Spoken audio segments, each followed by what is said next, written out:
Quiconque là dominera l'univers, le plus résistant matériau, uniquement composé de nucléons. Voici pourquoi. Résumé. Les matériaux les plus résistants actuellement connus sont le diamant, le CrCoNj, c'est le alliage de chrome, de cobalt et de nickel.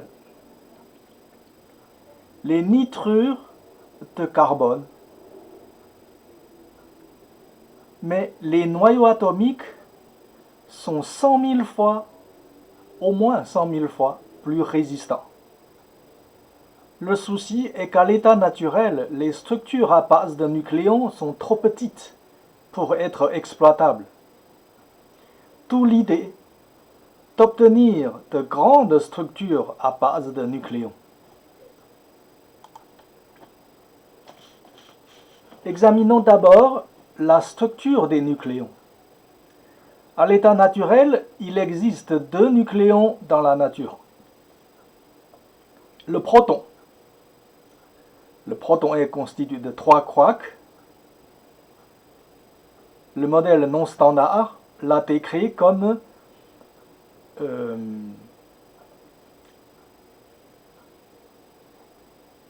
comme 4 quarks en fait. Il y a 3 quarks, mais qui forment une chaîne et dont il y a un quark induit au milieu.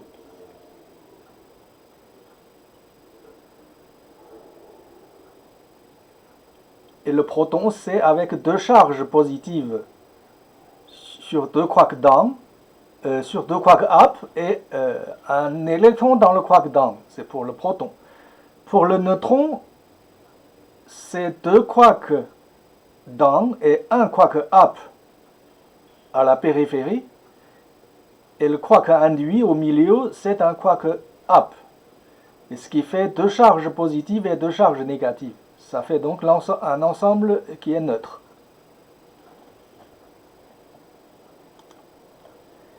Quelque chose manque.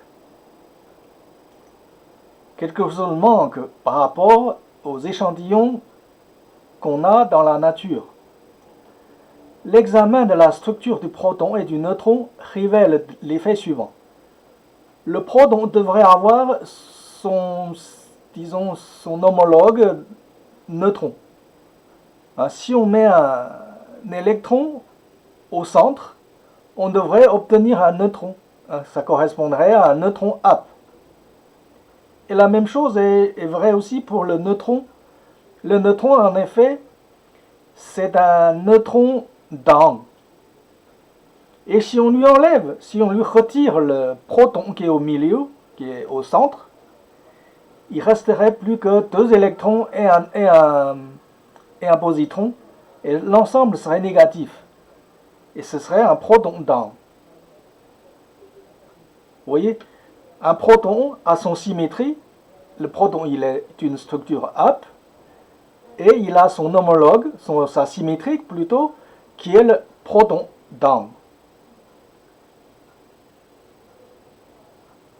Et réciproquement, le neutron, qui est un neutron down, a aussi son homologue, sa symétrie, qui est le neutron up. Le up down, c'est par rapport à la constitution de quark.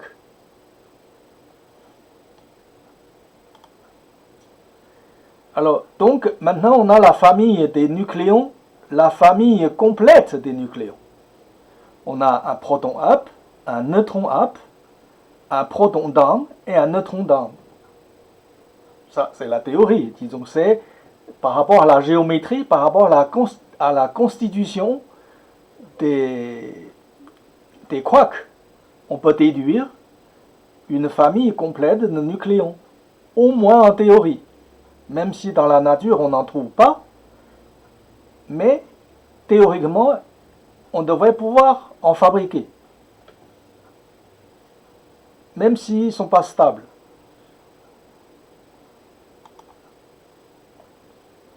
Liaison entre nucléons up-down.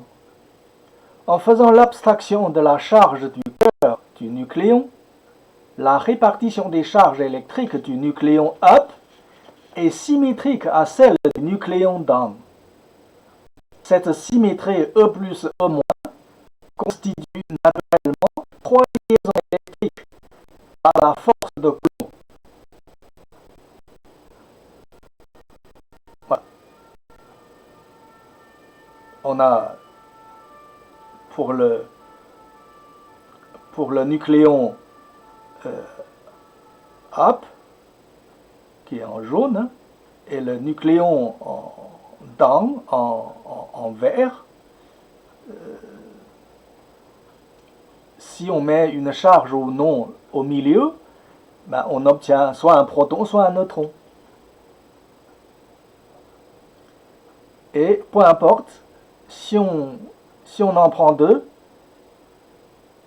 un up et un down, et on arrive à faire une liaison avec trois paires de charges électriques de signes opposés, et ça fait des liaisons statiques qui rend la structure, hein, rend cet ensemble, c'est un noyau atomique qui est stable.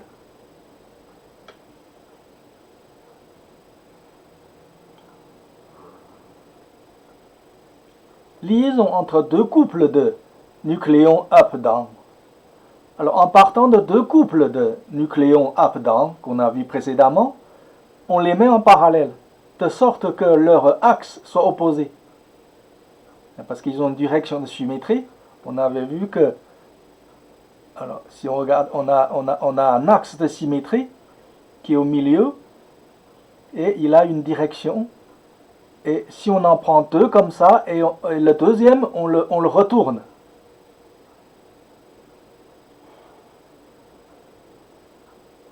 Et on obtient donc une configuration qui est montrée par la figure qui est ici.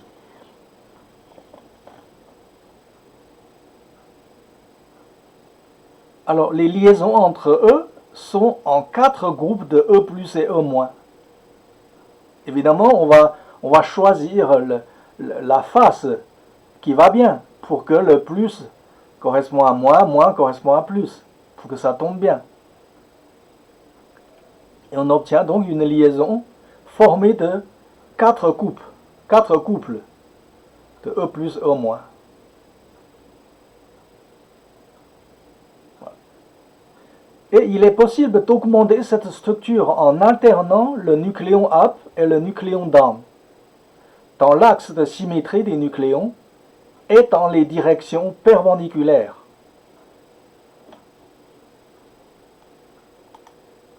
Alors ici, sur l'image, on a donc une structure un peu compliquée, qui sont faits de protons et de neutrons à l'état naturel.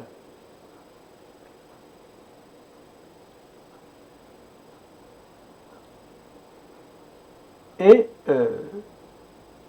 on s'aperçoit que, hein, ça c'est la réalité qui nous le dit, que la taille des nucléons, bah, ça reste quand même à un nombre limité. Parce qu'on ne peut pas augmenter indéfiniment la taille d'un noyau nucléaire. C'est-à-dire que le nombre de protons et de neutrons, une fois augmenté à une certaine taille, bah, on ne peut plus en rajouter. Alors, quand la charge positive de la structure atteint une certaine limite, hein, puisque dans la nature, on n'a que des protons. Les protons ont une charge positive. Et à partir d'un certain nombre, ben, l'addition de ces charges positives devient importante. Et la force répulsive sera supérieure à celle attractive d'une liaison proton-neutron statique. Hein, là, on a vu que proton-neutron, ça forme une liaison avec 3 couples de positrons électrons, et ben ça donne une certaine force, hein, et ben ça a une limite quand même, hein, et quand la force répulsive est plus grande que peut offrir la force attractive de cette liaison, et ben on ne peut plus augmenter. Dès lors, il n'est plus possible d'augmenter la structure. Hein, il y a plein de laboratoires qui cherchent à créer des nouveaux atomes, hein, de nouveaux noyaux atomiques pour des, comment dire, pour des intérêts de recherche, ça se comprend. Mais ils ont du mal à aller au-delà d'un certain nombre. Et la raison, on en comprend, parce que c'est chargé. Quand c'est chargé, on ne peut pas trop augmenter. C'est la raison de la petitesse des noyaux atomiques. Alors, donc, il est intéressant de chercher des solutions à ce problème. Alors, la solution au problème de la petitesse, la solution est de rendre la structure électriquement neutre. Hein? On a compris pourquoi on ne peut pas aller au-delà, parce que c'est positif. Si on prend dans l'autre sens, on prend la symétrie, ce sera négatif. On ne peut pas trop non plus augmenter non plus. Alors donc, il faut absolument que la structure de base soit neutre, soit électriquement neutre. Toute la première structure de grande taille, constituée uniquement des protons up et des protons down. Parce que le proton up et le proton down, le proton up a une charge positive et le proton down a une charge négative. Si on les alterne bien, si on a autant de protons up que de protons down, eh bien l'ensemble serait neutre. Et ça, avec ça, on pourrait augmenter la structure jusqu'à l'infini. Il n'y aurait plus de limite. Hein? Ça, c'est la première solution avec des protons up et des protons down alternés. Dans le sens de la direction des axes de symétrie et dans les directions perpendiculaires à cet axe de symétrie. Le schéma ici montre un peu. Hein, vous pourrez voir que à chaque facette de la structure, on trouvera toujours une facette d'une cellule, on va dire, qui concorde bien, hein, de sorte que l'électron sera toujours en face d'un positron, et réciproquement. Et ainsi, on aura une structure homogène et stable. Toutes les liaisons sont statiques et sont donc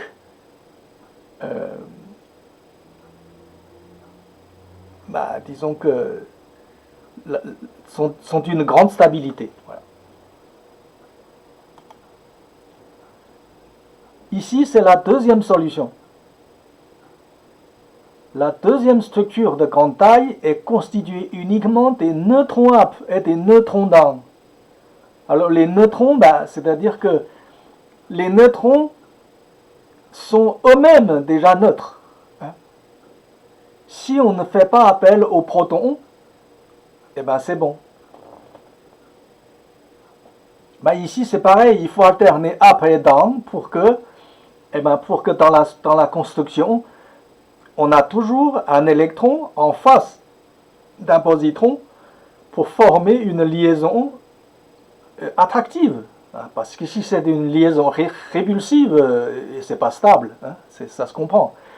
Pour que la structure soit la plus stable possible, on a tout intérêt à avoir un électron en face d'un positron. Hein. Ça formerait donc un ensemble très très stable, hein, d'une grande stabilité. Et il y a une troisième solution. Alors la troisième solution, elle est constituée alternativement des neutrons up-down et des protons up-down. Hein, comme la figure montre, et chaque fois on a un couple.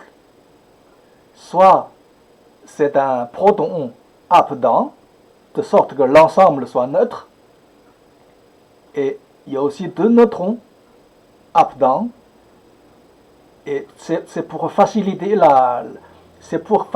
l'expansion. Quand c'est symétrique, on trouve toujours, on rajoute toujours un brique qui concorde bien avec la structure existante. Et ça nous permet de s'étendre jusqu'à l'infini. Alors, quel est l'avantage de cette troisième solution? Cette troisième solution n'est pas là par hasard.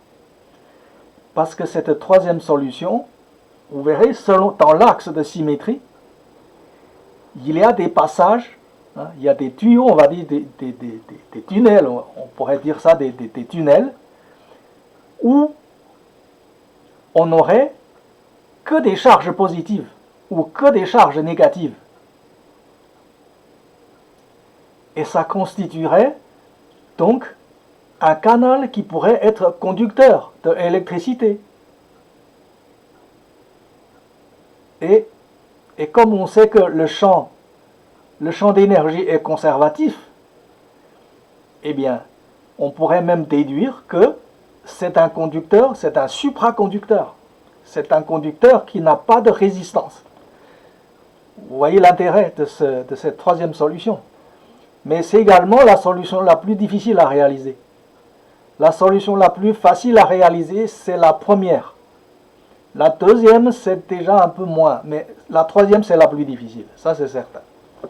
Mais si on maîtrise la manipulation des quarks, et il faut bien espérer qu'un jour on arrivera, eh bien on pourrait donc fabriquer des matériaux de cette structure. Même si les protons down et les neutrons up qu'on ne trouve pas dans la nature et qui sont probablement instables à l'état unique, hein, quand ils sont seuls, mais une fois incorporés dans une structure complète comme celle-là, ils deviennent stables,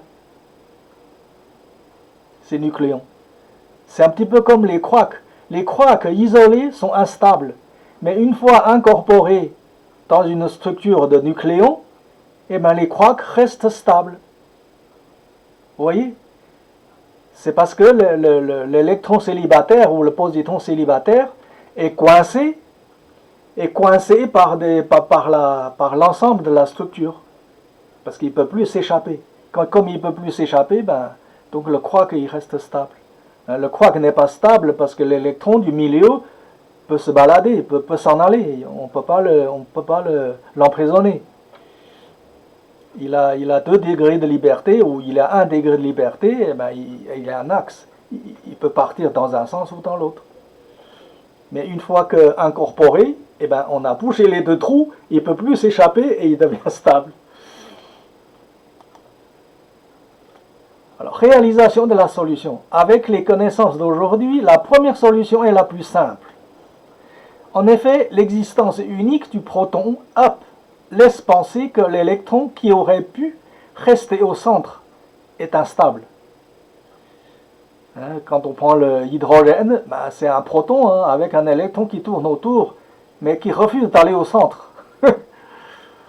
Bon, même si on freine l'électron, on le force à aller au centre, mais il n'y reste pas. C'est que cette position... bon, alors la raison probable est le flux magnétique au centre n'est pas favorable au logement d'un électron. Bon, ça c'est... Il faudrait faire des simulations, des modélisations plus précises des flux magnétiques pour vérifier ces hypothèses. Mais avec la recherche, on comprendra la raison du pourquoi de l'électron qui veut aller se balader au lieu de rester au milieu comme le neutron. Comme le neutron qui a son positron qui reste bien tranquille au milieu et qui ne veut pas s'en aller. Mais cette étude permet de... Enfin, disons que ce qui inspire une méthode d'élimination du positron au centre du neutron. Au centre du neutron, c'est que les flux magnétiques probablement constituent disons que le flux autour du centre de neutrons, eh ben, ça crée une sorte de dépression en quelque sorte, qui lui permet d'être là, tranquille, sans être bousculé. Et une fois qu'on aurait compris le vrai mécanisme, on pourrait imaginer une sorte de méthode comme la génération d'un flux magnétique au moment où le neutron passe dedans, de sorte que le positron au centre s'échappe. On pourrait créer les conditions défavorables pour que le positron au milieu du neutron, au lieu de rester tranquille là, eh ben, qu'il ait envie qu'il soit poussé vers la porte. Voilà. Parce que le quark du centre a deux portes. Il peut soit sortir vers une d'un côté ou de l'autre. Mais il ne veut pas, il y reste. C'est que probablement il y a ces conditions magnétiques, des flux magnétiques qui l'enferment en quelque sorte. Alors les deux autres solutions, bon, on n'a pas étudié ici, mais c'est déjà plus difficile. Voilà. On ne va pas étudier ici.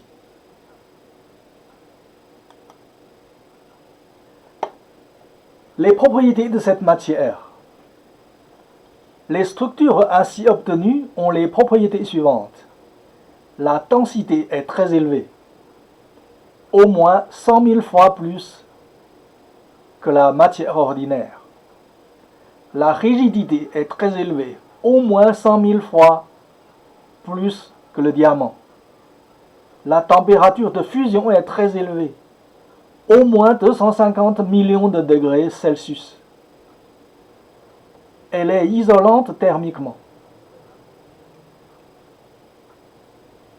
et ne conduit pas la chaleur. Ce n'est pas comme les électrons autour des atomes qui n'arrêtent pas de changer de niveau d'énergie qui conduit la chaleur. Et ben le noyau atomique, non, ça conduit pas, ça vibre pas, ça ne prend pas les lumières. Elle doit réfléchir la lumière un peu comme un miroir. Comme il ne prend pas la lumière, donc il ne conduit pas trop la chaleur. La troisième solution offre même une supraconductivité à toute température. Et comme c'est un matériau qui est insensible à la température, eh ben, vous imaginez si vous avez un supraconducteur indépendant de la température, parce qu'aujourd'hui, les laboratoires ont du mal à créer des supraconducteurs à température ambiante. Il faut les refroidir jusqu'à je ne sais plus combien de degrés, au moins moins 150 degrés, pour que Celsius, pour qu'il soit supraconducteur, pour que la résistance diminue jusqu'à une valeur quasiment nulle. Les applications de ce matériau. Alors, les applications de ce matériau seraient donc extraordinaires. On peut imaginer. On en fait une coque de vaisseaux spatiaux, résistant aux contraintes de valeurs extrêmes jamais atteintes. La traction, la torsion, la pression, la température, les rayons cosmiques, la corrosion, etc. Ce sera, comme les valeurs qu'on a citées précédemment, ce sera un matériau à toute épreuve, idéal pour faire un vaisseau spatial. Au moins comme le coq, pour protéger contre les contraintes extérieures. Si on en fait une boule de ce matériau, on obtiendrait une arme extrêmement puissante. Comme la goutte d'eau dans le film Le problème à trois corps. C'est un film de science-fiction. Il y a des extraterrestres qui ont envoyé une goutte d'eau. Bien sûr, c'est un vaisseau sous forme d'une goutte d'eau. Et qui est utilisé comme une arme, qui fait du entrer dedans. Voilà. C'est une goutte d'eau qui est indestructible. Il entre dans les vaisseaux spatiaux que la Terre a envoyés pour combattre ces gouttes d'eau. Eux, ils utilisent une tactique de combat très différente des nôtres. Il fait entrer dedans, tout simplement. Et comme cette goutte d'eau est indestructible, qui est extrêmement dense, c'est le plus dense, c'est fait avec des noyaux atomiques. On ne peut pas faire de matériaux plus denses que ça. eh bien ça détruit tous nos vaisseaux envoyés par les terriens.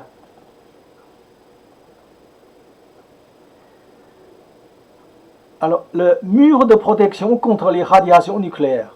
Alors, comme c'est un matériau très dense, ça arrête tous les rayonnements. Que ce soit les photons, les rayons gamma, ou que ce soit des particules à grande vitesse, ils seront tous arrêtés. Aucun rayonnement ne peut traverser. Et imaginez que vous faites un abri atomique, eh ben, ce sera très efficace. Le pays qui possède ça, il construit un abri atomique, il ne craindra plus la guerre nucléaire. Bon, ça va toujours créer des dégâts, mais après, il y aurait aussi les moyens, il y aurait des moyens de contenir ces éléments radioactifs. Il suffit de les racler et de les mettre dans un endroit et bien les contenir. Donc ça, bon, c'est un travail qui sera long, mais au moins il y a des solutions. Avec ce matériau, eh ben, on connaîtra des solutions pour lutter contre la radiation. Enfin, des solutions beaucoup plus efficaces qu'aujourd'hui. Et une armée qui utilise bien ce matériau, eh ben, serait invincible. La liste est longue. Évidemment, après, c'est l'imagination des ingénieurs. Après, on pourrait créer des équipements, tout ce que vous pourrez imaginer.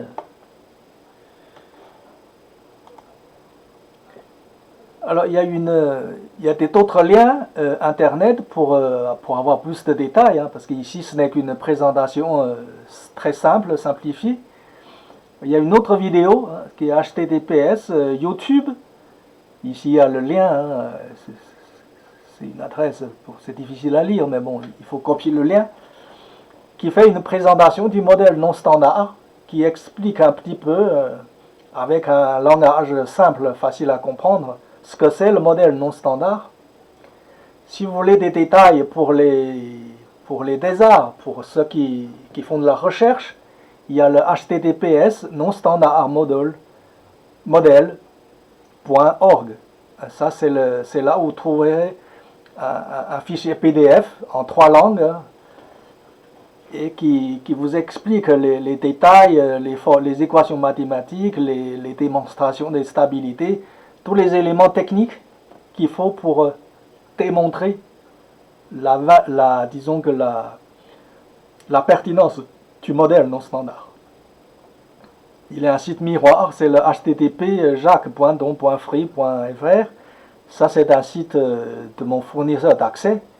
Hein, ça fait au moins 10 ans que Free essaye de rendre le site perso de leur abonner en HTTPS, mais ils n'ont jamais réussi. Bon, on ne sait pas pourquoi. Mais ça reste en non sécurisé. Bon, mais il n'y a pas trop de problème à y accéder, hein, parce que Free est quand même un fournisseur très, très sérieux. Voilà.